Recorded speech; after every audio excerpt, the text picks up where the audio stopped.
একটা ওয়াজ শুনছি, সিলেটের একজন আলিম তিনি বলতেছে নবীজি আরশে আজিমে গেছেন, এটা কোনো ভাবে এটা প্রমাণিত না। আরশে আজিমে নবীজি গেছেন এটা বলে প্রমাণিত না। এই কথাগুলি যখন শুনি খুব কষ্ট লাগে।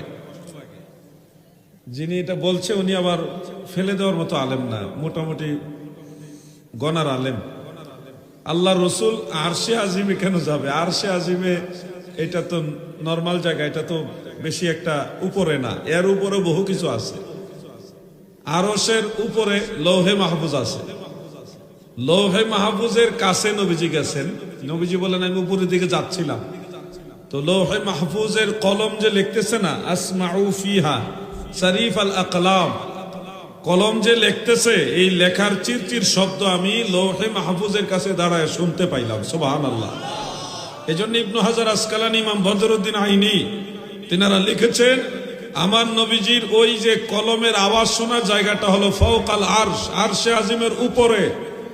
যারা আজও পর্যন্ত নবীজি আরশে আজিমে গিয়েছেন এটাই মানতে পারছেন না, আমার মনে হয় তাদের ইমানের মামলায় কিছুটা ঝামেলা আছে। নবীজি কতটুকু গেছেন এটা নবীজি নিজেও এরিয়া দেয় না, আল্লাহ প্রকাশ করে নাই। আল্লাহ তাআলা এমনে বলছে সুম্মা দানা ফাতাদাল্লাহ ফাকানা কাবা কাউসাইনি আও আদনা। শারহু ফিকহিল আকবরের মধ্যে উল্লেখ আছে, ইমাম মোল্লা আলী কারি লেখেন যে কাবা কাউসাইনি আও আদনা এটা হলো ফাওকাল আরশ, আরশে আজিমের বহু উপরে। কত উপরে? বুখারী শরীফের কিতাবুত তাফসীরের মধ্যে উল্লেখ রয়েছে বিমা লা ইয়ালামুহু ইল্লাল্লাহ, এত উপরে যে উপর সম্পর্কে আল্লাহ ব্যতীত আর কেউ জানেই না। এত উপরে হলো সেই মাকাম, সেই স্থান যেখানে আল্লাহ তাআলা আমার নবীকে নিয়ে গেছেন। আর আমাদের ভাইরা ওনারা ওয়াজ করতেছে যে আমার নবীজি আরশে আজিমে গেছে কিনা এটা নিয়েও কথা আছে। কি আজীব বুকা কোথাকার। ইমাম গাজ্জালী রহমতুল্লাহ আলাইহি বলছিল যে নবীজি আল্লাহ তাআলাকে চর্মচক্ষু দ্বারা দেখে নাই। ইমাম গাজ্জালী রহমতুল্লাহ আলাইহি এটা বলছিলেন। তিনাকে আবার রদ করেছেন হযরতে মুজাদ্দিদ আল ফিসানি রহমতুল্লাহ আলাইহি। তিনি বলতেছেন যে এই মাথা মুন্ডওয়ালা মানে নিজেকে বলতেছে আমরা যারা আছি আমরাই দৈনিক বহুবার আল্লাহকে দেখি।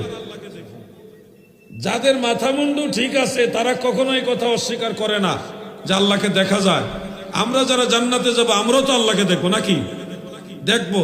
14ই পূর্ণিমার রাতে যেভাবে আল্লাহ দেখা যায়, চন্দ্র দেখা যায়, ওইভাবে আল্লাহকে দেখা যাবে। এটা হাদিসে মুতাওয়াতির দ্বারা সাহাবী। জান্নাতে কি আমরা রুহানি ভাবে যাব না সশরীরে যাব? টেনশনে পড়ে গেছেন নাকি? জান্নাতে সশরীরে যাব। হাসরের ময়দানে আল্লাহ তাআলা আমাদেরকে সশরীরে তুলবেন, রূহ এবং দেহ